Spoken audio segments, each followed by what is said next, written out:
Yes, my name is Julius Obona. I work with Uganda Wildlife Authority as the Warden, Law Enforcement and Security for Queen Elizabeth National Park.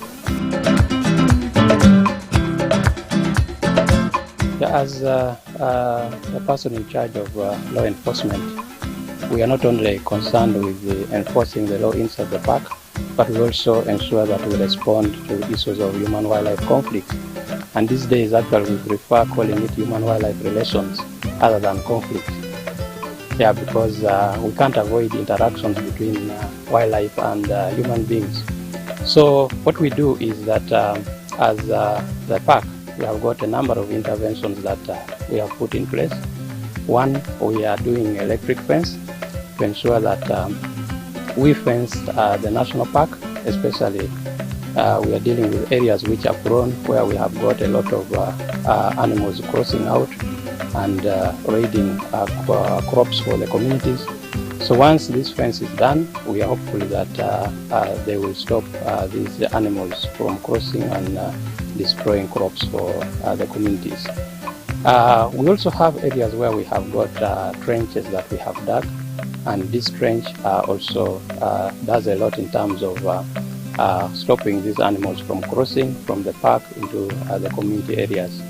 We also do physical response by sending our staff who do scare shooting to scare away these animals once they have crossed into the communities and they are causing threats to the communities and their properties.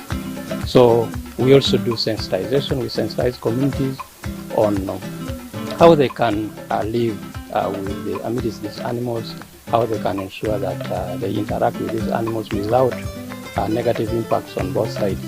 So we do a lot of community sensitization.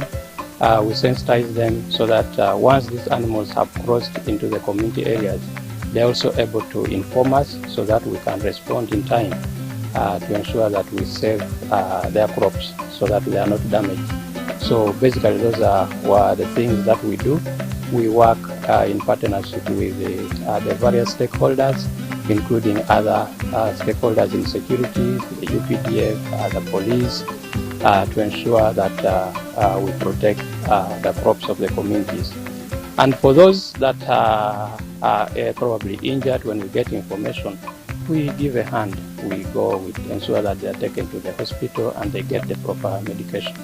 So that's how we have been able to build a strong relationship between Queen Elizabeth National Park and the communities that are surrounding the protected area.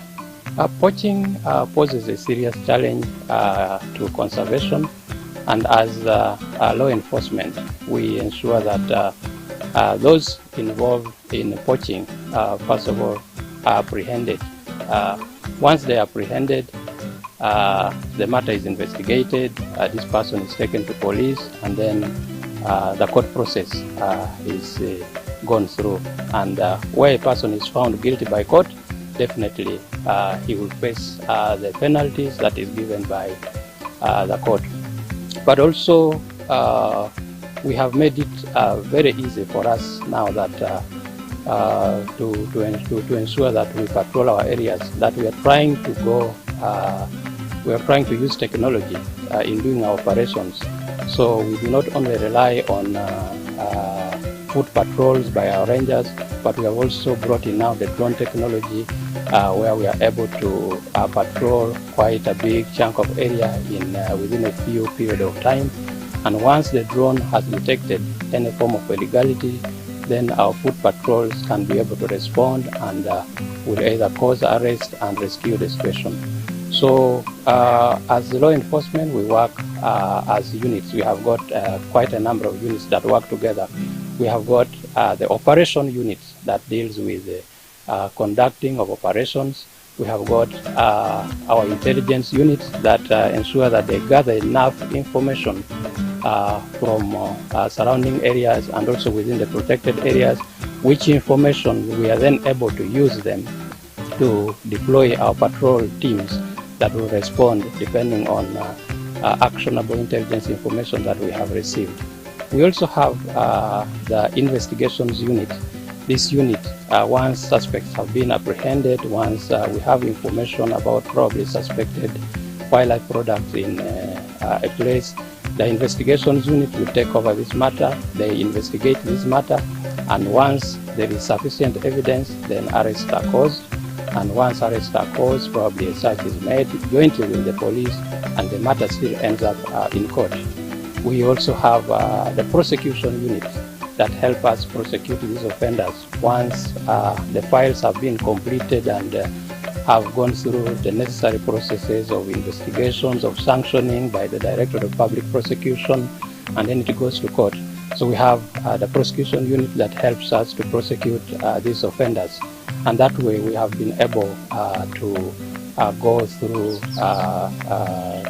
our mandate of ensuring that we conserve, of ensuring that those people who conflict with the law are brought to book.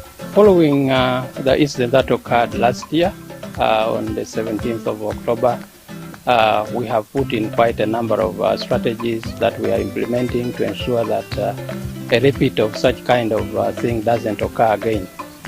We assure our visitors that for now Queen Elizabeth National Park is very safe and very secure. We have got quite a number of security personnel that have been deployed in the park, and we work hand in hand with them. You might not see their presence sometimes because they are normally in the field doing patrols, doing operations, strategically deployed. But we have made use of these people. Quite a number of them have been deployed to ensure that we are secure. We have just, as I said before, we have also brought on board that drone technology that we use to ensure that wherever our visitors are, wherever they will be going, we scan the area to ensure that we deal with any kind of suspicious activity within the area before our visitors can get there. This park is unique in a way that it is a park with quite a lot of public roads crisscrossing through the park. And because these are public roads, you can't stop people from accessing these roads. And this does not only bring in people who have good intentions, but also people with bad intentions who would want to use the public road as a cover and later on move into the park and cause harms to these animals. We've got communities that are staying within the protected area.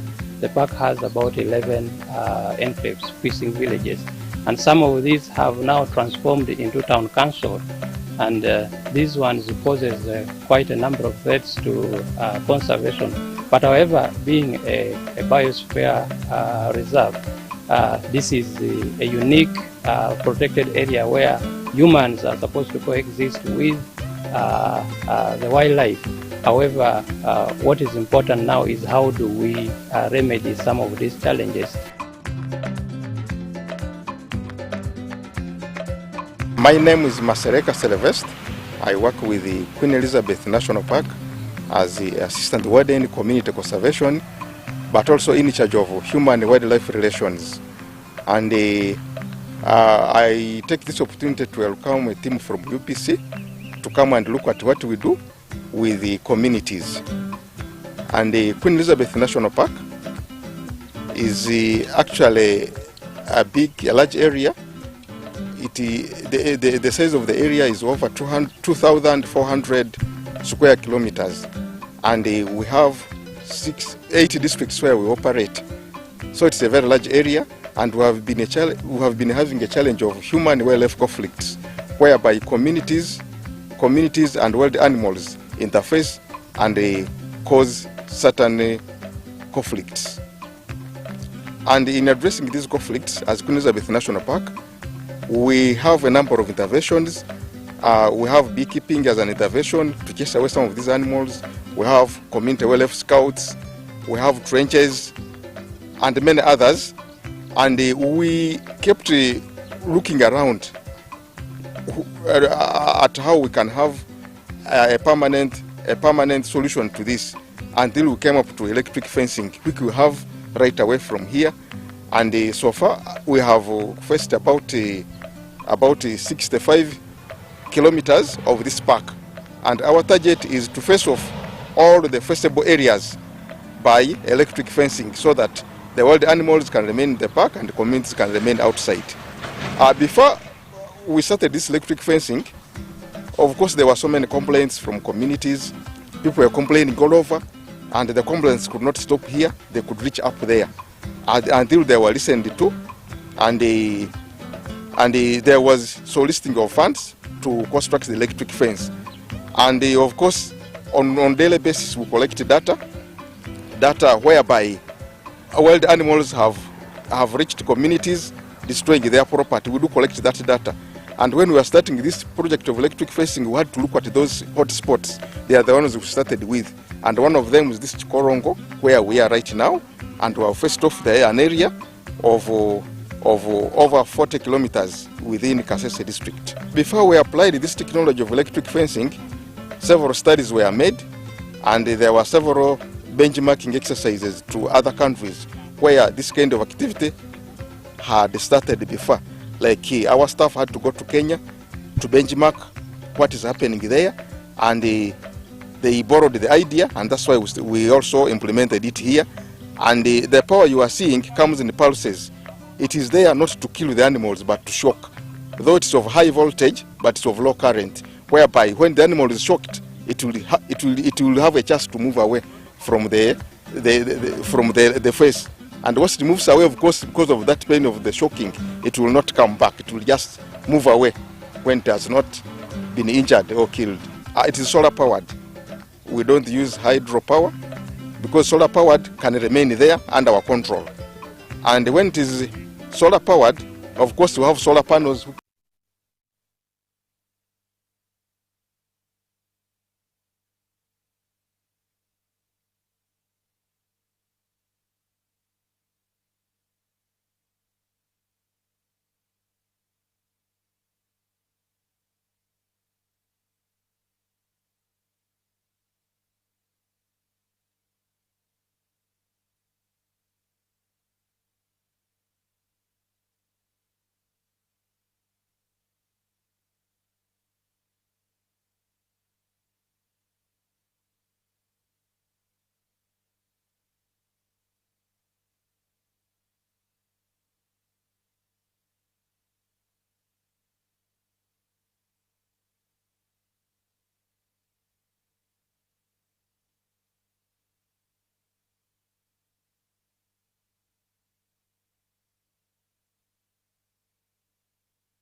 Yes, my name is Julius Obona.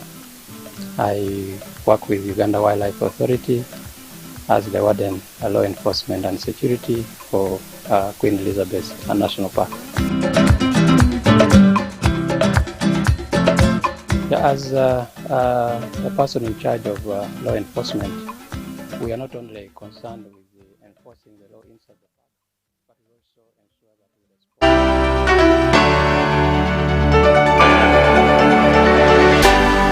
UBC